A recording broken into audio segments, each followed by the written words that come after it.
We live, baby. We live. What's going on, y'all? It's your girl, Deshawn Dawn, and we are live in the studio in the headquarters of SideBar Convoz. We got some juicy topics to get into today with our interview. And in the building, I have Mr. Adrian Nyce himself. What's good? What's popping? Yeah. How are you? We in here. I'm good. I'm just chilling, living. I'm feeling great. It's a good Sunday morning, day, noonish type of thing. Oh, yeah. So It's definitely a good Sunday. Feeling good. Feeling good? Well, thank you for being here today. Nah, thank you for having me. Thank you for having me. Right. How you feeling? I'm doing pretty good, honestly. I was going to ask you, do you remember how we met? I remember how we met. So I definitely know it was at the networking. Brandon Block. There we go. Well, shout out to Brandon Block. Shout out to Brandon Block. It used to be called Brandon and Bruce, so I'll give you that. But it's Brandon Block now. Brandon Block. Brandon Block. Super dope event. You can go listen to panelists talk about their careers, how they made it, how they give strategic advice, all of that. Yeah, and I would say that it was so good having you on that panel because you definitely brought a different energy.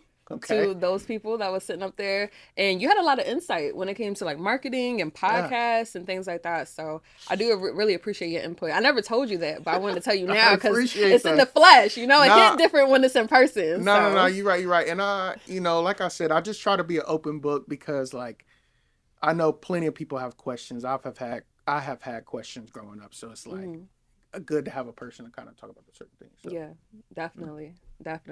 So I see you've been doing your thing. I follow you on social media, and I see that you got a lot going on with like your brand and what you have accomplished over these last few months and what you got planned over these next few months. So let's talk about the podcast.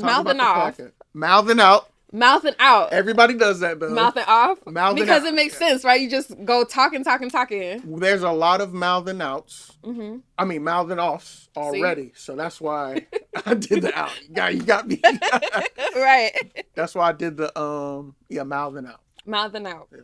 How did you come up with the name for your podcast? So mouthing out, I was trying to think of a name. And I was just like, in my head, I was like, dang, I just need a unique name, something that nobody has. So I was watching the episode of Wildin' Out. Oh, that's my show. I watch every single season. So I just flipped the W to an M, and I was like, Wildin' Out, Mouthing Out. Yeah. So then I just settled on that. And it just came together. Yes. And everything else, I know I wanted a mouth. But usually when you see like a mouth, like a chatter mouth, it's kind of girly. So I got this dude, he does like graffiti art and stuff. I got him to design more of like an aggressive style one. So okay. Yeah. Okay. Nice. And how long have you been in the podcast space? So I've actually been in the podcast space since like 2017. So way before the pandemic. Right. I was producing podcasts. I had a friend, he had a radio show, and he was on radio, it was just audio. But then Facebook had dropped their live streaming, so we had come to the conclusion that we can do this on the internet. Yeah. So we had got our phones, we got the software, we could make them all connect and live stream it. So that was podcasting before people was calling it podcasting. 2017, then 2020. That's when I dropped my podcast, Mouthing Out, and here we are today. Yeah, so we got 7 years under your belt? 17, yeah, something like that. 7 years? Yeah. Okay, nice. Podcast. Before that, I was doing film, though. Oh, you were doing film before that? Yeah. How was that? So, how was filming? So you were like more behind the camera? Right. So since 2012, I was doing like music videos on my phone. Then I went to film school, got a film degree, got into like narrative film, commercials, documentaries, all of that. And then I graduated. Yeah. And then, Well, congratulations. That's pretty dope. Thank you. Dope. So Mouthing Out podcast. Yes. And I know that you had a plethora of interviews in the past. Yep. Over 1,000. Over 1,000 interviews. Over that's 1,000. That's a huge accomplishment. Think so. To do it in like that short amount of time. I think so. Yeah, that's like 1,000 episodes. 1,000. Yeah. Yeah, that's like when you got a comma in it, it kind of hit different. Okay. So I definitely give you your flowers. Thank you. What would you say if you had to choose? What was one of your best moments on your podcast? One of my best moments. I don't think like moments. I don't think I have like any best moments. One of my favorite interviews is with King Carter. He Mm-hmm. just dropped a lot of gems and was giving a lot of advice compared to like other individuals I've talked to. Mm-hmm. I think I really just like I'd be hyped on when I actually just lock in an interview. Yeah. Like with a certain person I've been waiting for, like I was telling you, I have a bucket list. Right. So like when I finally get a person that's on that bucket list, I'm like hyped. I'm like, Hell yeah. yeah. It's a different type of energy, right? Right, It's like, all right. right, we make a motion. I'm excited. Yes. Absolutely. And just for the record, King Carter, that's the baby's Yep, he's the manager. Yep, Okay. he's the Yeah. baby's manager.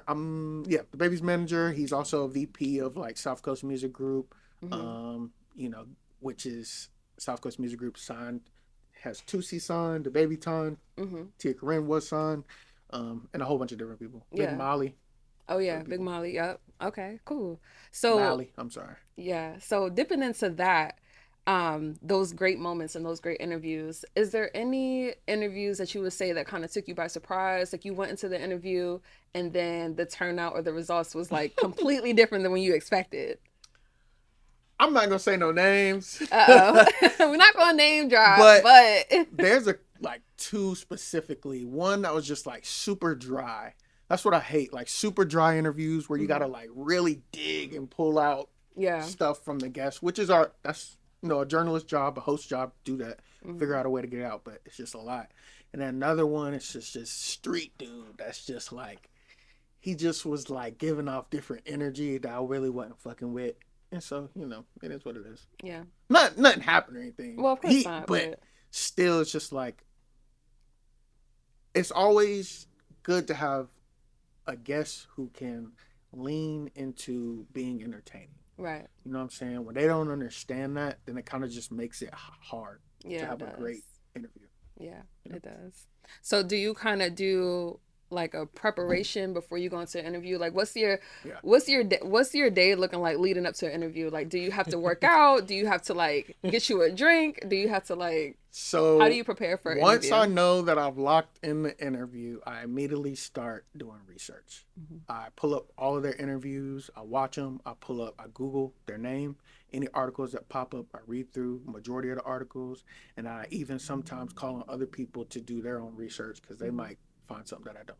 Then I get my questions together, I put them on cards, I write them down, and then the day of, I'm hitting them up, make sure everything's good. I need a Red Bull.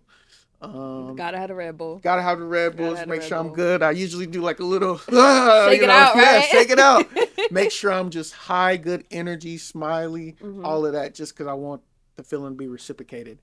And then I go in. Yeah. No, no, you say you had a list of people that you've interviewed and that you would like to interview. Yeah. So, what does that potential list look like for people who you want to interview? Or do you have like So I've already went through my list. Like I said, I only need three more, which is the mhm, baby, Tusi, and Tia Corinne. mhm. But like, if anybody searches, if anybody searches, just Google searches top 20 artists in Charlotte. Yeah. There's like this blog they put out top 20 lists for every state. That top 20 list is like legitly who's really got motion and I who's like see. really doing stuff. Yeah. Like impact and streams are kind of different, but like people on that list they got both. So Right. you know, What I'm not gonna about say no names. yeah, we won't got a name drop. They know who they are. Right, exactly. They know who they are. And other people know who they are for Right. sure. Which is the important part. Right. So thinking outside the box, thinking outside of Charlotte or even outside of North Carolina, Yeah. is there anyone that you would say, hey, like I want to interview that person? It can be like Denzel Washington or like Anybody? Beyonce or anybody. Hmm. I definitely just wanna go to the LA market. I want to interview a lot of LA artists. Hmm. I'm not going to be like specific or anything, but a lot of LA artists I want to definitely tap in with. We were speaking about Bill Nye earlier. Yeah. He's a person I want to meet before he passed. Like Hmm. honestly, him. I want to meet Jim Carrey. Jim Yeah, Carrey. he's one That's of a my good favorite one. That's a good ones. one. And just other people too. But Yeah. those two are like people I absolutely want to meet before they. Yeah. So you're a Jim Carrey fan? Hell yeah. What's your favorite movie? The Truman Show. The Truman Show. The Truman Show. Yes, which is basically it's a movie about his whole life is being filmed. And he grew up the whole life. Everybody around the world is watching him. His whole life is being filmed since he was born, and he doesn't know this. But then later on in life, when he grows up, he finds out that it's all fake. Oh, wow. It's all fake. His work, his job, his relationship, his life, the ocean, the sun, the moon, everything's fake. It's all being done by production.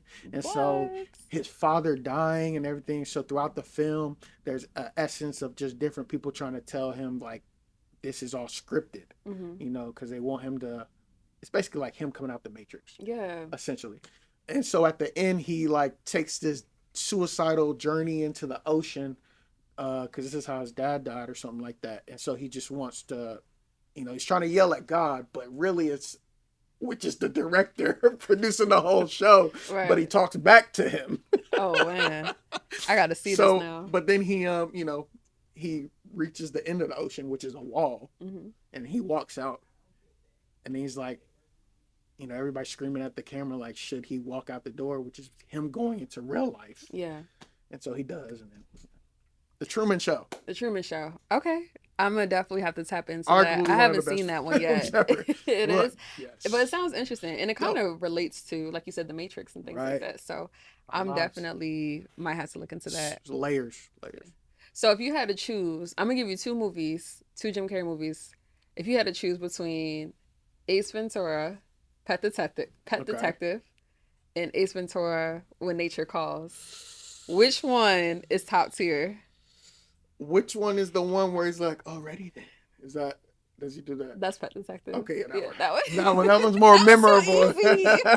That was more memorable. Yeah, you know. Okay, so Jim Carrey. Had the monkey and all of that. The monkey, yeah. See, and he was one of my favorite characters in the movie. Yes. So, you know, shout out to the monkey. Jim Carrey's a legend. He definitely is. And I know that you have other interviews coming up, so your full December is booked. Yes. With this event. Tell us a little bit about the interview-a-thon. So we got a 30 Days of Christmas interview-a-thon. So in December, we'll be live streaming and interviewing 30 different guests. It'll probably be a little more than that, probably like 30 to 60. But each day, the idea is to have a different guest come in, and we'll be live streaming with them, have the audience in real time. And just during that, we'll interview them, but we'll also have different segments, games, challenges, just kind of like what Kai Cenat does. Yeah. But just, you know. Like live entertainment. Yes, exactly. That's dope. I'm definitely trying to move into the live streaming space. Yeah. There's a bag there, a big old bag. It definitely is. And I definitely see that flourishing. Yes. You know, so that's going to be a good look for December. I'm excited. Like you were saying, you do this traveling. You know what I'm saying? Right. I need you to. You never know what may come from it. In London or wherever. You know. Yeah, that's exciting. Who are some of the people that you're looking forward to interviewing in December? All right, so Shot from the Tray. I definitely, you know, we got her coming through.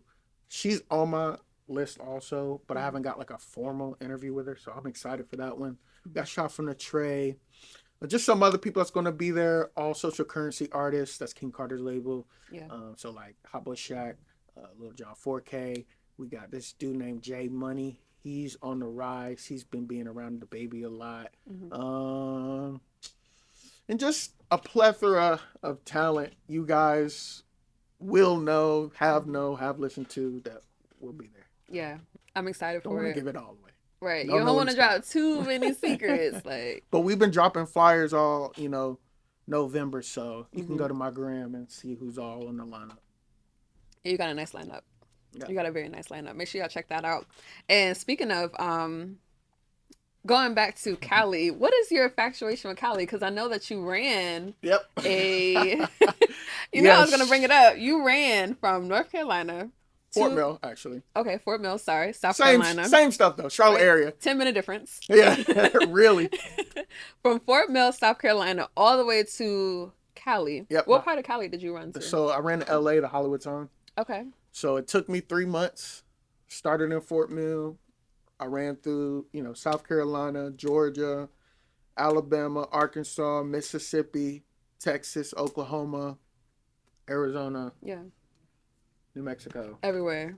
You went through Albuquerque? 10 seconds. Yeah. You did? That was actually my favorite place. Really? Everywhere, yeah. I've never been to Albuquerque. Yeah. I want to go so bad. You should. You should. It's very cool. The people are cool. It reminded me, you know, kind of the South.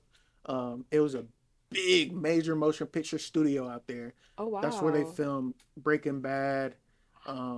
I don't know if you ever seen like the Dusk Till Dawn vampire movies or anything like that. I haven't seen it, but I know what you're talking about. But they let us. We just walked up and I told them what we was doing. They was like, "Here, come have a tour." So they gave us a tour of the whole studio. Let's go. Yeah. That's exciting. But yeah, 3 months. I ran 20 to 30 miles a day, sometimes over. And yeah. So, what was your thought process when you got through? Like, you went through Louisiana, or did you go through like Tennessee part? I went. So I was about to go through Tennessee, where Memphis is, but we went right under it. So I went. So if like Fort Mill's right here, I went straight across. But if Fort Mill's right here, I went down and then back up through Atlanta, and then all the other 3 states, Mississippi, and then right under Memphis and straight across. Okay, so you went through like Alabama. You went through Alabama, Arkansas, Mississippi. Is there any point in your mind that you were like, I already know what you're about to ask. Go ahead. What about that? Go ahead. Did you want to stop? Did you want to? Yeah, every single day. Every day. Why am I out here, God? Right. I'm speaking like, what am I doing? What am I meant for? You know, but and then I'll be like, okay. Really stop talking like that. Yeah. Keep going. I feel you. But yeah, it's definitely allowed you a lot of time to talk to yourself. I didn't have music or anything, so it's really just me and my mind and my mental. Yeah. Did you sort things out with yourself during that journey? Yeah. Of course. Maybe. No. I did. It's a life-changing experience. I met all types of walks of life. I experienced all types of weather, you know, from rain to hail to tornado winds, 108 degrees in Arizona, like everything. So you experienced all 4 seasons in those 3 months. Really? I did. And that's crazy.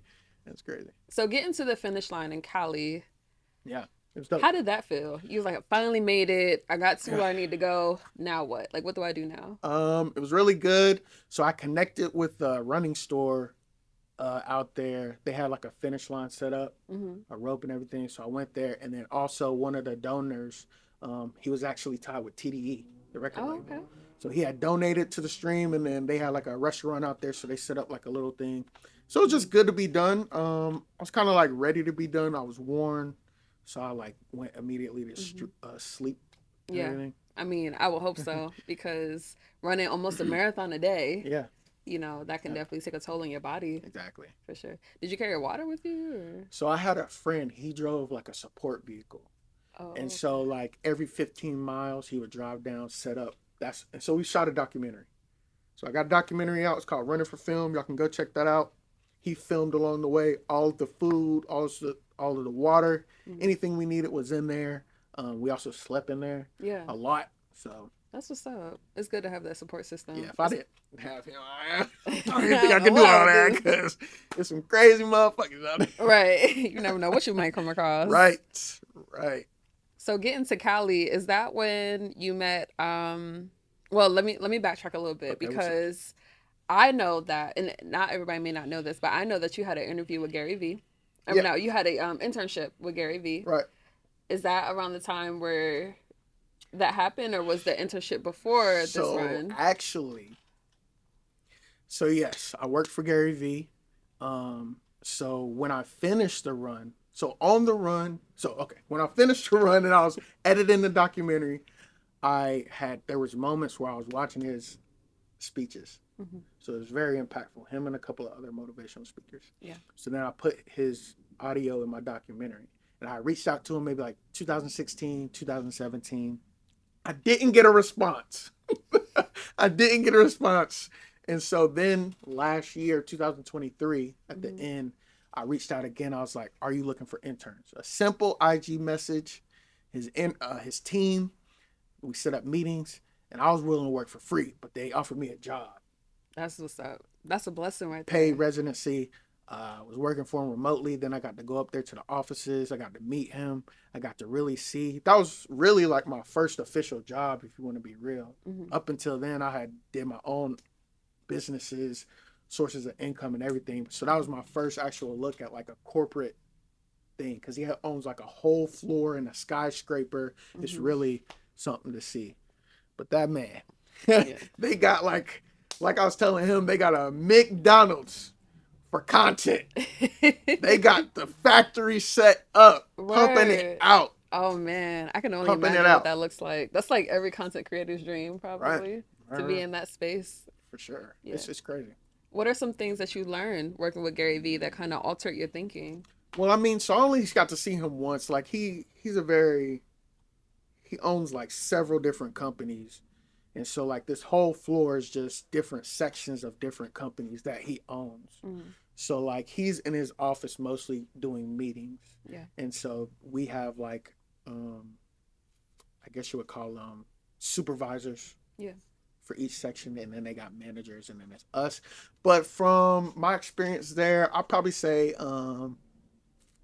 just organization and communication, effective communication Yeah. with your team, because That's important. yeah, super important, especially because he's putting out like 37 pieces of content a day or something Yeah. like that on all platforms. So Right. I remember just you gotta saying respect that it. on the panel that, the team that he has behind him is keeping the ball rolling like Yep. consistently.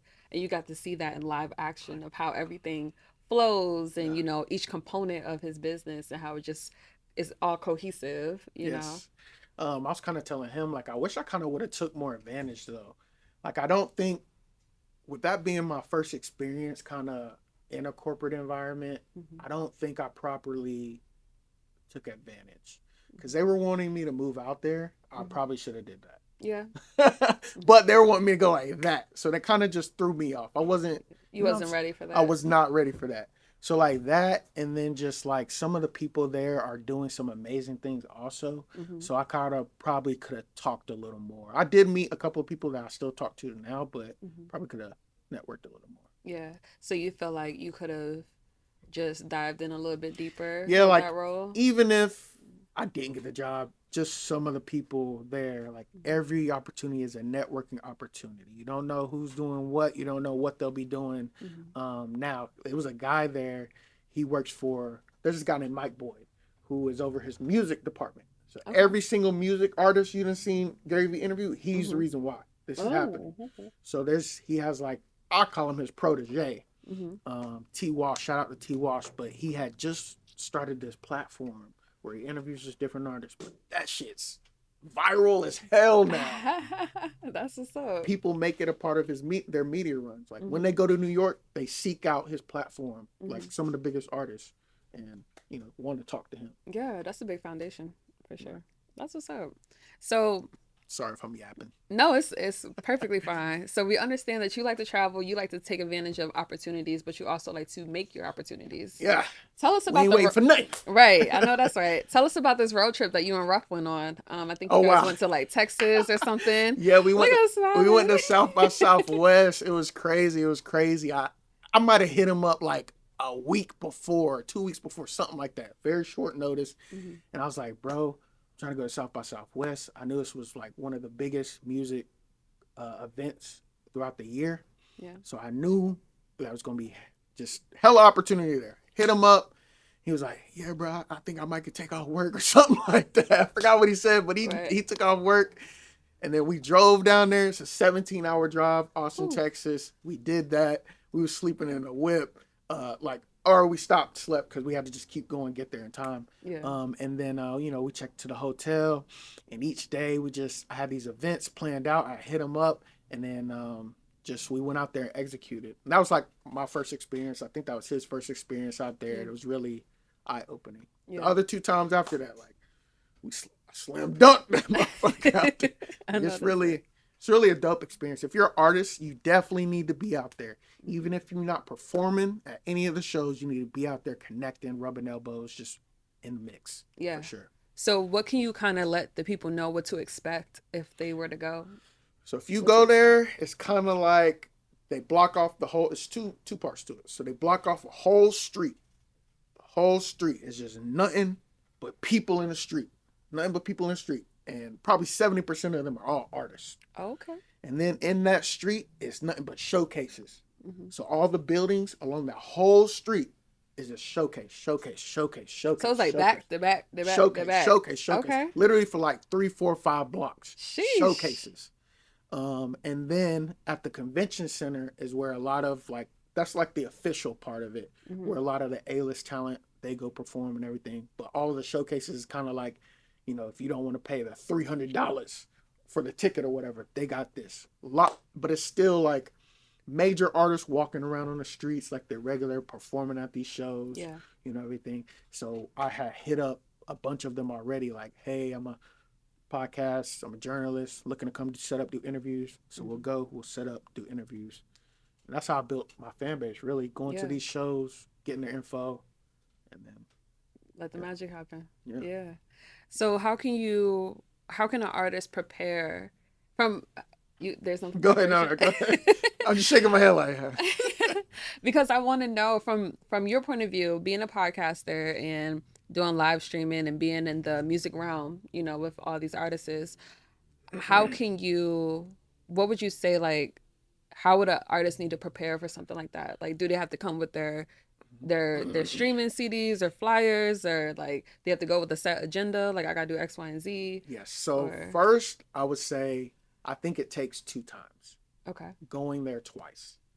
Like the baby himself, he went there once with De Niro, and then that second time is when he popped out with that diaper. So I think you go first, and you really just have to see it for yourself. You have to see what everybody's doing. There's people in the street with speakers. There's people riding on bikes with speakers and performing while they're walking. There's interviews happening on the street. There's mic drops, like 10 mic drops in a row, just everywhere. Like, you really just have to see, like, okay, this is what everybody's on.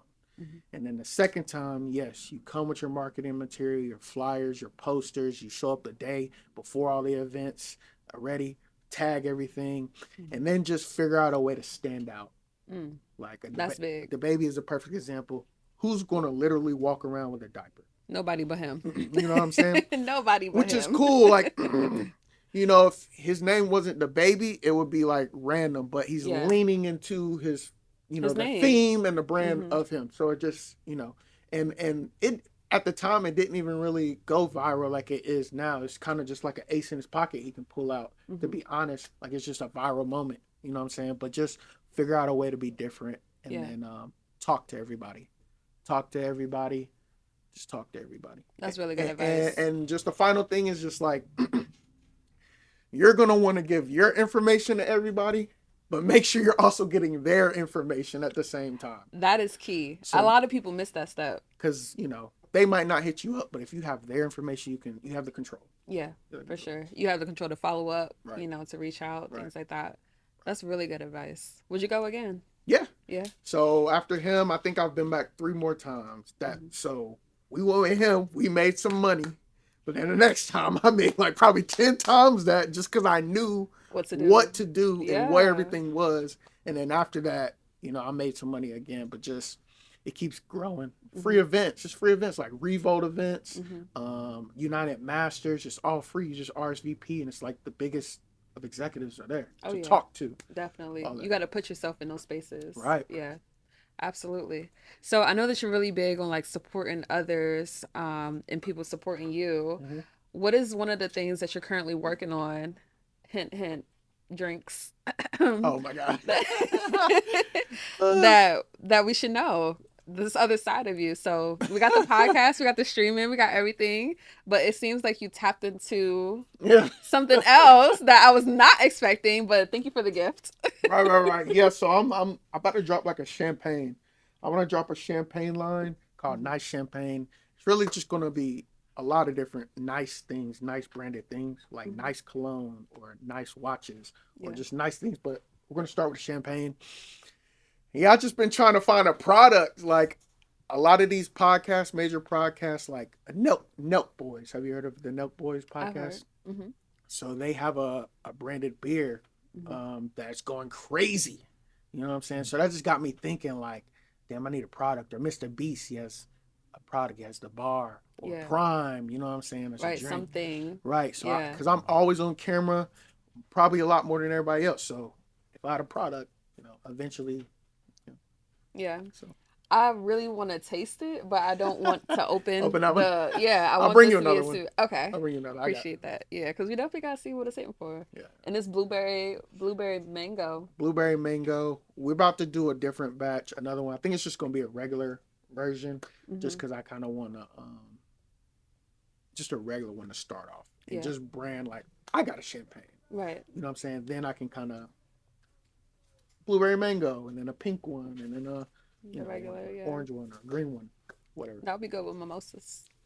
What the regular one? Oh, regular one. Yeah. See. Have your little Already mimosa thinking party. ahead, right? Yeah. You gonna be the brand ambassador. Hey, listen, if you need an ambassador, right. For sure. Right. And you also support people in other ways. I see you have your apparel here. Yeah. Shout out to Emotions. It's a local clothing brand that you can. Oh, I didn't even see the bag. Go check out. Yeah. They got different different shirts, different styles, dope designs. You can see them in a lot of my interviews. That's the clothes that I'm wearing. Is Emotions there? It's called Emotions with a Z. Emotions brand on Instagram, but Emotions with a Z. Them, and then I think at the top of the year, what you got for us? We're going to launch just like a subscription program with Mouthing Out. So it's going to be called the Double M Club. Okay. So like Mouthing Out member, Double M Club. I like that. It just basically will offer different services that people can, when they subscribe to the membership, they'll be able to like level up to certain services as opposed to just dropping large chunks of money. Right. So like if they want an interview, which might be, I don't know, $200. Instead of them dropping $200, they can pay like $20 a month to level up to it. And it's more cost effective or whatever. Yeah. So everybody has an opportunity to get exposure, whether it's blogs, playlisting, whatever, music reviews, whatever. So the Double M Club. Yeah. Coming soon.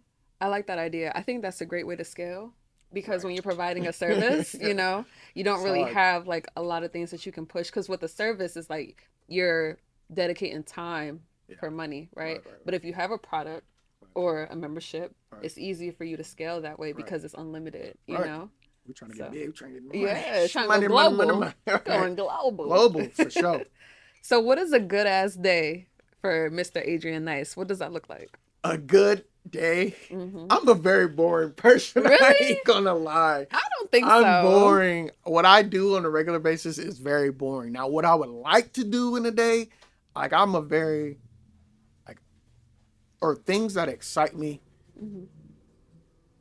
a lot of people don't want to do. Like what? Like I want to go game night to the Sahara Desert and walk that motherfucker.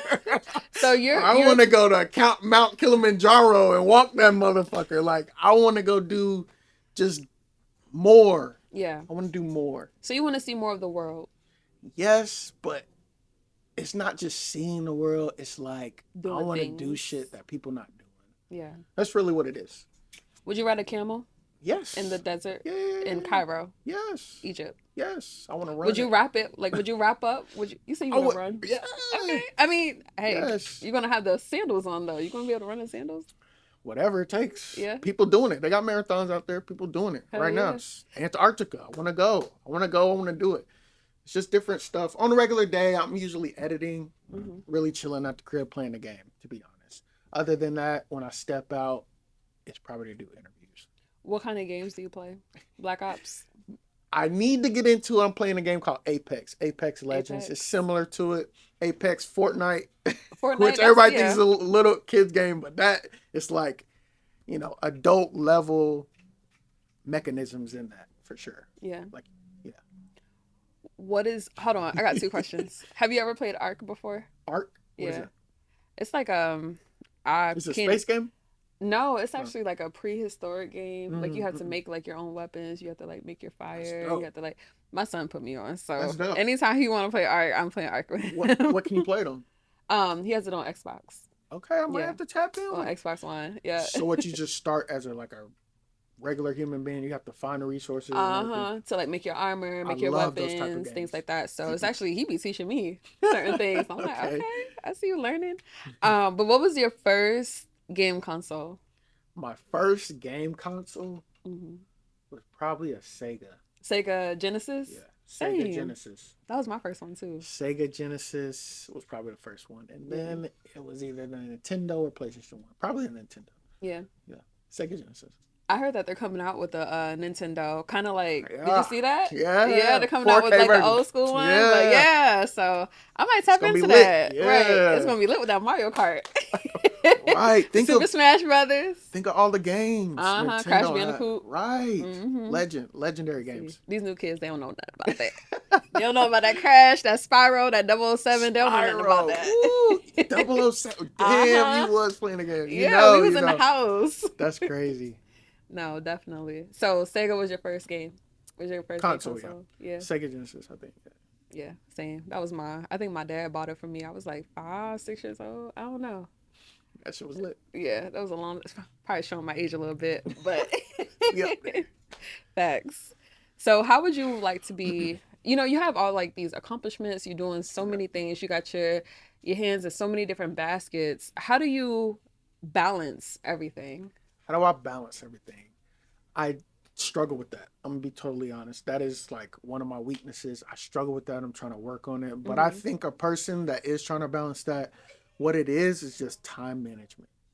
That's important, yeah. And so like I can tell people that and I can help them do that, but it's kind of difficult for me to do it myself. Right. But time management, I feel like will help anybody manage time management and organization. Yeah. Will help you accomplish a lot. So I lived in LA for 3 years. 2019, 18 to like 2021 or something like that. And I was working for this guy that he owned a marketing company. He was really managing, doing the promotion for the top clubs in Hollywood. Nice. And so I was in his office, and literally he would give me a list of just tasks to do. So just time management. Yeah. Time management. Organization. Yeah, I think that kind of goes hand in hand with just prioritizing. Yeah. And learning where you put. Right, procrastination. I read this quote. It was like procrastination is like. I'm gonna come back. I'm gonna come back with that one. But I literally read this quote about. Right, I literally read this quote. It's like procrastination is just like putting things off in silence or something like lack of discipline. Lack of discipline. Slowly lack of discipline, something like that. Yeah. When I'm on my A game, I know like it's like a thing like do it now. Yeah. Do it now, don't wait, all that. So I know I notice when I'm on my shit and shit's like going crazy, I'm doing that shit. Yeah. I'm knocking stuff out, doing everything what needs to be done. But boy, when I procrastinate, it's deadly. I'm deep in it. It's deadly. I am deep in it. It can take the best crazy. out of you. Yes. Right. It's crazy. Especially when you have like a deadline. It's like, all right, now I got to do this, X, Y, and Z. Right. Just hoping everything goes smooth. Right. Yeah. I've been there. I've definitely been there. So that's why I hit right here. You're a busy girl, so I know you've been there. I've definitely been there. So how would Adrian Nyce like to be remembered?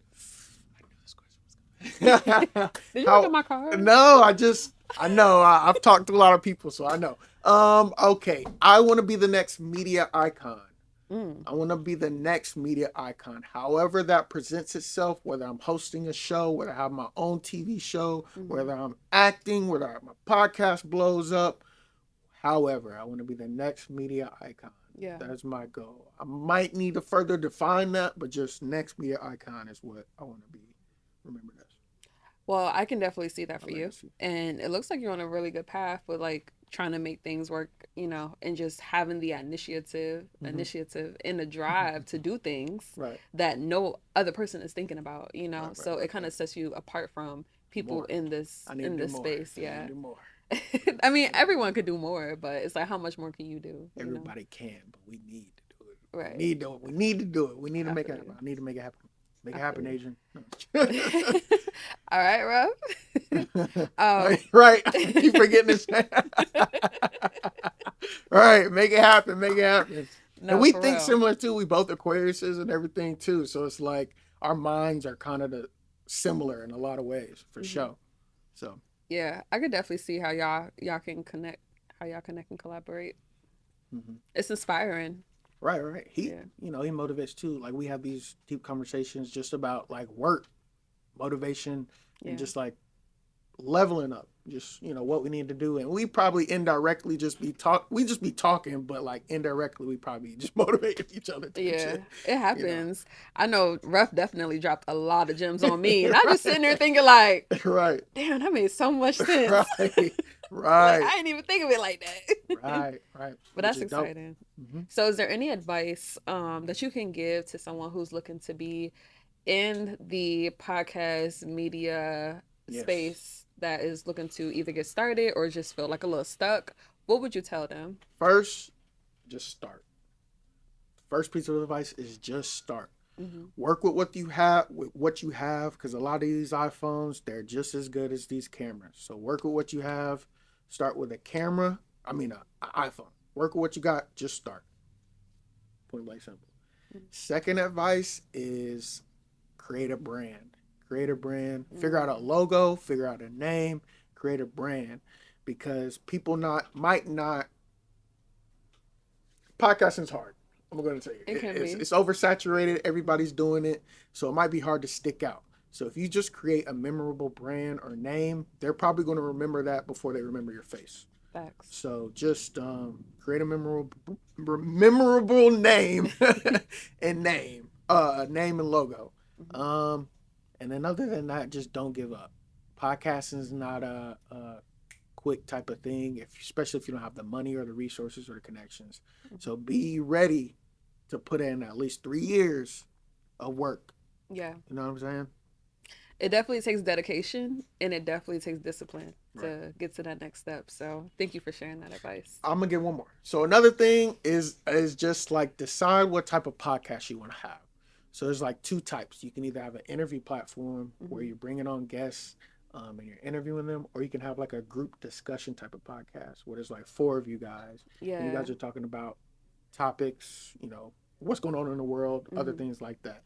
If you can figure out a way to like mix all of that, you'll have a very successful platform. But just like the thing about interview platforms is like, which is what my podcast is, it's kind of hard for it to be successful because it's based off the viralability of your guests. You know That what is I'm true. saying? Yeah. So if they ain't popping, interview It ain't ain't gonna do so popping. much. Right. They're only gonna do so many numbers. Right. Yeah, that makes Right. sense. And that's definitely something to consider when Yeah. you're starting out for sure. Really, because like Mhm. I did one interview with this dude named Sugar Hill D. Dot. He's like an up north artist. He's 16 years old, but super popping, super viral. His interview did like crazy numbers, super fast. Mhm. And his one interview equaled like 200 of my other smaller interviews. So it's like, damn, Uh-huh. 200 interviews is a lot of time. It is. It is. There's plenty of factors that go into that, but Right. you're right. It definitely depends on, what that person is bringing to the Right. podcast because it's going to bring the crowd, it's going to bring the audience, it's going to bring the numbers, Right. it's going to bring the views, Views. subscribers, Right. So it's a strategy behind it for Right. sure. So I'm glad that you know that and you can share that. Like you've been Took through me it. a while, yeah. All right, but you've been through it, so that's good advice. Yeah. Yeah. So what's next for Adrian? Adrian, What's Nyce. next? We got this 30 Days of Christmas interview-a-thon we doing. We're also launching a podcast directory, video podcast directory, specifically video podcasting. It's going to be called Vodcast Central. VOD? Yep. Like VOD? Yep. Okay. Video podcast, Vodcast Central. Later on, another streaming service will pop out for just video podcasting. Yeah. We just want to help the podcasting community grow, create an ecosystem for course. growth. Other that, Yeah. Okay. All right, cool. Well, thank y'all for tuning in today. We have Mr. Adrian Nyce on the podcast. Thanks for stopping by, dropping gems on us. Yeah. Where can we find your streaming and your podcast? All right, so you can either find me two places. Adrian Nyce on everything, which is ADRIANNYCE. Adrian Nyce, and that's either together or separated. Adrian Nyce everywhere, on every platform. Or Mouthing Out Podcast, or just Mouthing Out, which is MOUTHINOUT podcast. Everywhere. Mouthing out, not mouthing off. Yes. Mouthing out. Mouthing out. They either say mouthing off or they'll be like, oh, you're big mouth media, which is another major platform in the Carolinas. But nah, mouthing out. Mouthing out. Mouthing out. You heard it here first. It's your girl, Deshaun Dawn, Adrian Nyce, and Yeah. we are tapping out. Thank Peace. you. Hey.